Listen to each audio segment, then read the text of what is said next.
दुनिया सांस रोक के देख रही थी। अमेरिका और ईरान दोनों ही देश युद्ध के मुहाने पर खड़े थे। और फिर आधी रात को आई एक फोन कॉल ने सब कुछ बदल कर रख दिया। तो चलिए आज इसी जियोपॉलिटिकल मिस्ट्री को सुलझाते हैं कि कैसे एक फोन कॉल ने इतिहास का रुख ही मोड़ दिया। माहौल कुछ ऐसा था कि वॉर टेंशन का मीटर एकदम रेड जोन में था। ये बिल्कुल साफ दिख रहा था कि अब सैन्य टकराव होकर ही रहेगा। हवा में जबरदस्त तनाव था। तैयारियां मतलब पूरी तरह से हो चुकी थी। अमेरिकी फोर्सेस को कतर के अल उदीद एयरबेस से निकलते देखा गया और भारत, यूके, इटली और स्पेन जैसे कई देशों ने तो अपने नागरिकों को ईरान छोड़ने की सलाह भी दे दी थी। और फिर अचानक सब कुछ रुक गया, मानो किसी ने पॉज बटन दबा दिया हो। जो मिलिट्री स्ट्राइक प्लान की गई थी उसे एकदम से वापस ले लिया गया। तो सबसे बड़ा सवाल यही उठता है कि आखिर ऐसा हुआ क्यों? एक फुल स्केल मिलिट्री अटैक को ठीक आखिरी मोमेंट पर क्यों रोक दिया गया? चलिए अब इसके पीछे की वजहों को समझते हैं। देखिए, इस अचानक यू टर्न के पीछे का जो कॉन्सेप्ट है उसे कहते हैं डी-एस्केलेशन, मतलब टेंशन को कम करना। और इस फैसले के पीछे 4 बड़े कारण थे। आइए एक एक करके उन्हें देखते हैं।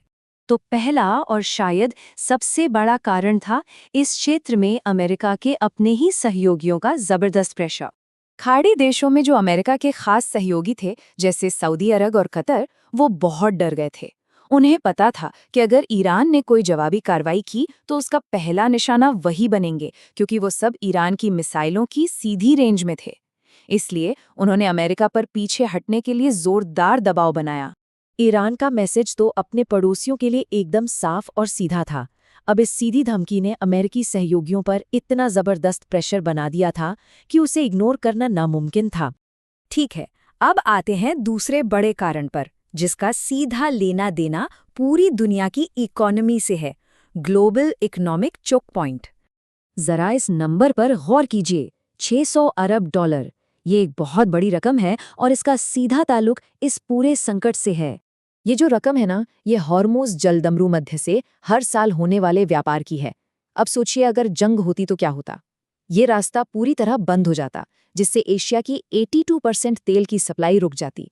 और यही नहीं, दुबई और अबू धाबी जैसे बड़े इन्वेस्टमेंट हब्स में विदेशी निवेश भी ठप हो जाता, क्योंकि इन्वेस्टर्स के लिए तो स्थिरता सबसे ज़रूरी है। अब जो तीसरा कारण है वो ज़मीन पर मौजूद एक बहुत ही मुश्किल और मानवीय दुविधा से जुड़ा है, जिसे ह्यूमन शील्ड की प्रॉब्लम कहते हैं। उस वक्त तेहरान की सड़कों पर सरकार के समर्थक और विरोधी दोनों ही प्रदर्शनकारी एक दूसरे में मिले हुए थे। ऐसे में किसी भी अमेरिकी हमले में आम नागरिकों के मारे जाने का बहुत बड़ा खतरा था। और अगर ऐसा होता तो सारे ईरानी लोग, चाहे वो सरकार के पक्ष में हो या विपक्ष में, सब अमेरिका के खिलाफ एक हो जाते, जिससे हालात और भी खराब हो जाते।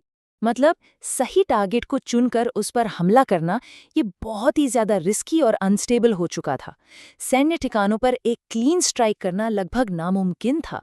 और चौथा, एक टैक्टिकल वजह जिसने इस मिशन को रोकने के फैसले पर असर डाला, वो था ईरान का विदेशी लड़ाकों का इस्तेमाल। रिपोर्ट्स ये बताती हैं कि ईरान ने अपने ही लोगों के प्रदर्शन को हिंसा से कुचलने के लिए इराक से बेरोजगार शिया लड़ाकों को बुलवाया था। धार्मिक यात्रा की आड़ में 50 से ज्यादा बसों में इन लोगों को बॉर्डर पार करवाया गया और इस काम के लिए उन्हें हर महीने $600 दिए जा रहे थे।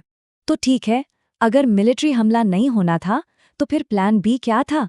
नया प्लान ऑफ अटैक क्या था? और यहीं पर हमें देखने को मिलता है एक बड़ा स्ट्रेटेजिक शिफ्ट। अब लड़ाई मिसाइलों से नहीं बल्कि सैंक्शन से होनी थी।